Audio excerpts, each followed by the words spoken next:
Vinda ou não O necessariamente? final dos tempos, a maior profecia, ou a profecia mais fidedigna, o maior sinal que nós temos da vinda de Jesus, que o pessoal no mundo hoje você vai encontrar pregadores dizendo Jesus está voltando, Jesus está É. voltando, Jesus está voltando. Mas você fala, pô, mas será que está voltando mesmo?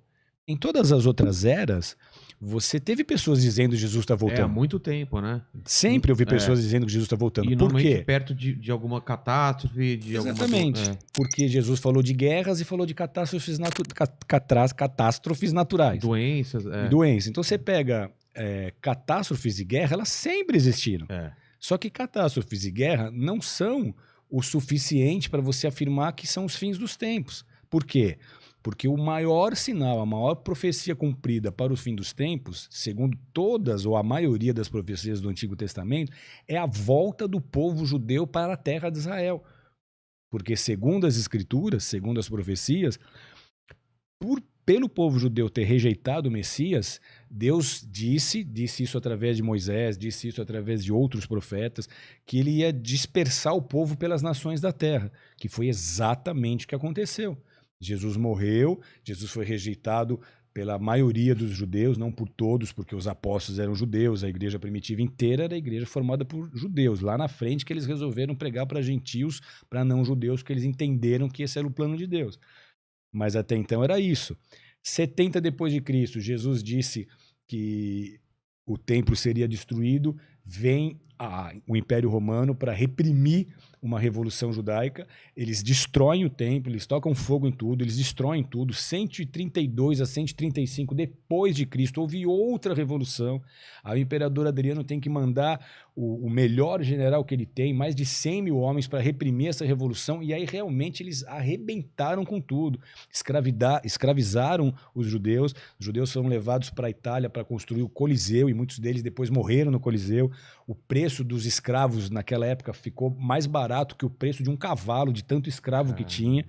E a partir dali o povo se dispersou. Uma população muito ínfima de judeus permaneceu em Israel, que também há profecias dizendo que um remanescente ia ter que ficar por ali. Mas os judeus se espalharam pela terra. O povo judeu foi perseguido, foi caluniado, foi massacrado em diversas oportunidades, em diversas eras, por diversos grupos, odiado. E você vê um povo que ficou quase 2.000 anos sem pátria. 1.800 anos sem pátria. Muito maluca, né? Só que o que a profecia diz? Que no fim dos tempos, Deus o mesmo Deus que espalhou ia agregar os judeus de novo, ia trazê-los para Jerusalém, para a terra dos seus pais, ia cuidar deles ali, ia ser um pai para eles. Então, quando que isso começa a acontecer? 1882, a primeira onda de emigração de judeus russos. Muitos judeus russos, no total até hoje foi mais de 1 milhão de judeus russos e dos países ali da União Soviética, migraram para Israel. E hoje você tem um Estado estabelecido e constituído, que foi em 1948, com o voto do brasileiro Oswaldo Aranha, que foi a única resolução da ONU favorável a Israel, porque todas as outras foram contrárias, e você tem um verdadeiro milagre nisso, só que o Estado foi restabelecido, foi fundado. Então, as profecias bíblicas mais sérias sobre o fim são as que dizem respeito a Israel voltando para a sua terra e a restauração do Estado de Israel. Isso aconteceu em 1948. Então, de lá para cá, a gente só tem visto o cenário se afunilando. Está cada vez mais próxima a vinda de Jesus. Quais outros sinais? Você tem, por exemplo, a necessidade da reconstrução do templo. Você tem... Do Templo de Salomão. Você tem um fato histórico e bíblico que é o fato de Deus ter escolhido um lugar na terra para ele se estabelecer. De todos os países, ele escolheu Israel, de todas as cidades, ele escolheu Jerusalém, de todos os montes em Jerusalém, escolheu o Monte Sião. Então, ali, Davi desejou construir um templo, ele não pôde, mas ele deixou tudo preparado para Salomão. Salomão construiu um templo, esse templo durou 5, 6 séculos, até ser destruído pelos babilônicos naquela invasão onde os judeus se tornaram exilados na Babilônia. 70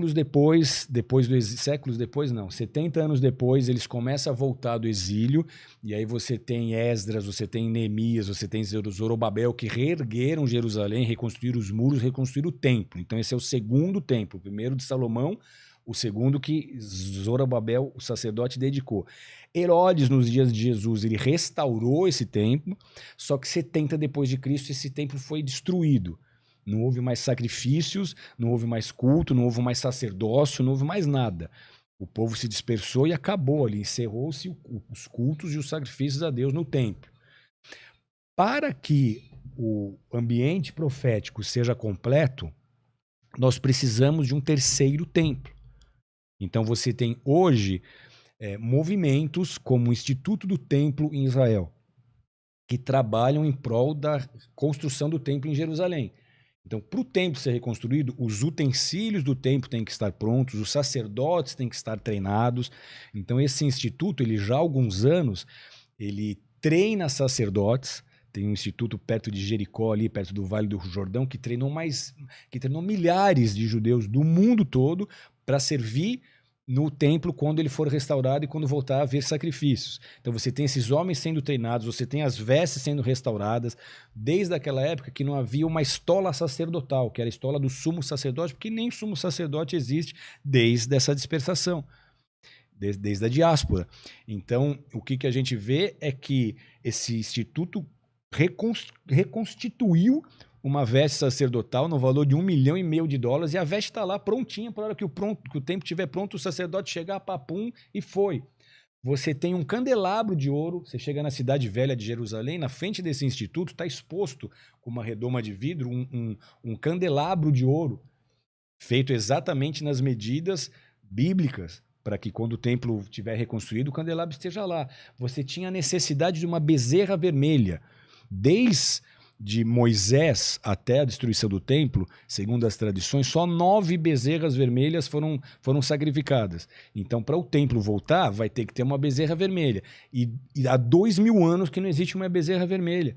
No Texas, em fazendas com embriões e modificações genéticas, eles ficaram tentando isso por muitos anos. Conseguiram em 99, em 2002, mas os rabinos rejeitaram porque não era perfeita de acordo com as exigências bíblicas. Só que agora, em 2018, se você pesquisar na internet, você vai encontrar, eles conseguiram fazer uma bezerra vermelha que nasceu em Israel e que os rabinos aprovaram como uma bezerra que pode ser sacrificada a Deus. Então, até esse fato, que é uma bezerra que há 2.000 anos não existe, eles trabalharam geneticamente a raça Red Angus e a partir delas eles chegaram nessa bezerra.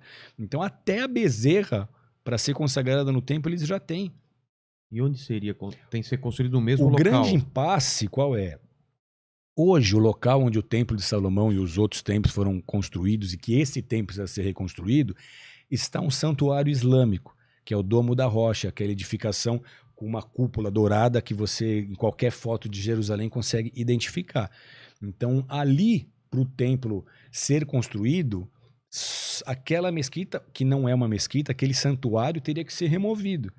Isso só se houver uma guerra. Vai criar uma... Isso só se houver uma guerra. Então a gente está hoje vivendo um cenário apocalíptico.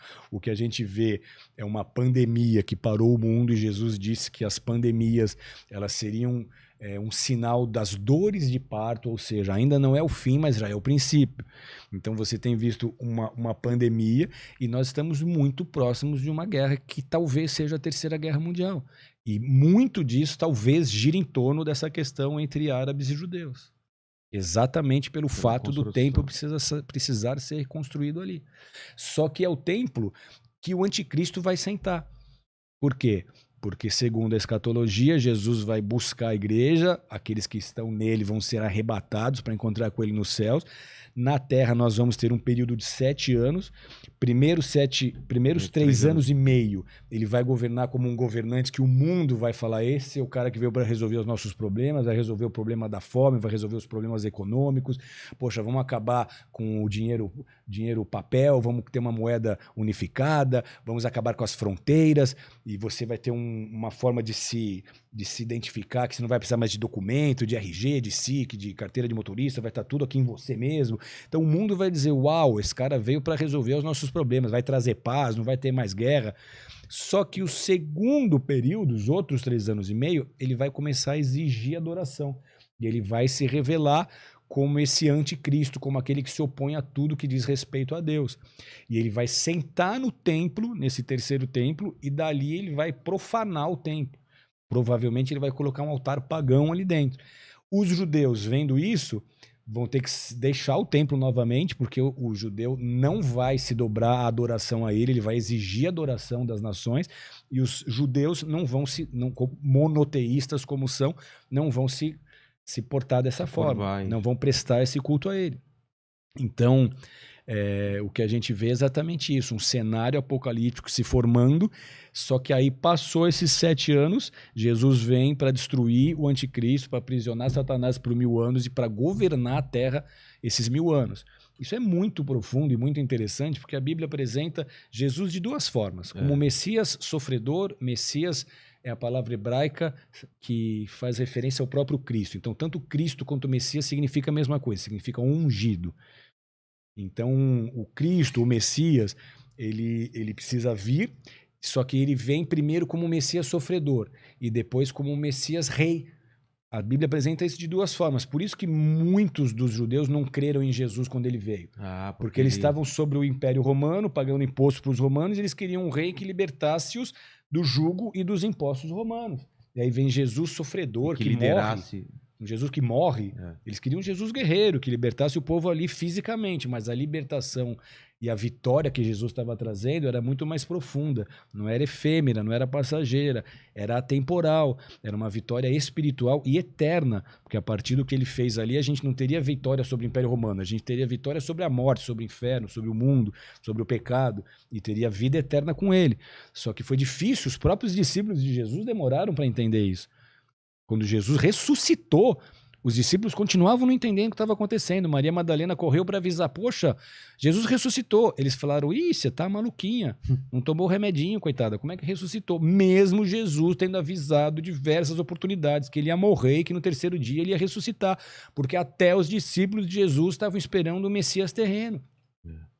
Só depois que ele ressuscitou, como ele começou a aparecer para eles com o corpo glorificado, toca minhas mãos aqui, toca onde o cravo me atravessou, toca a minha lateral, que o pessoal viu que era ele, que eles entenderam que era o reino de Deus, que não era um reino físico, mas era um reino espiritual e eterno. Então o primeiro Messias, que é o Messias sofredor, ele veio para resolver a história do pecado. Os homens são pecadores e o pecado separa o homem de Deus. Então ele teve que morrer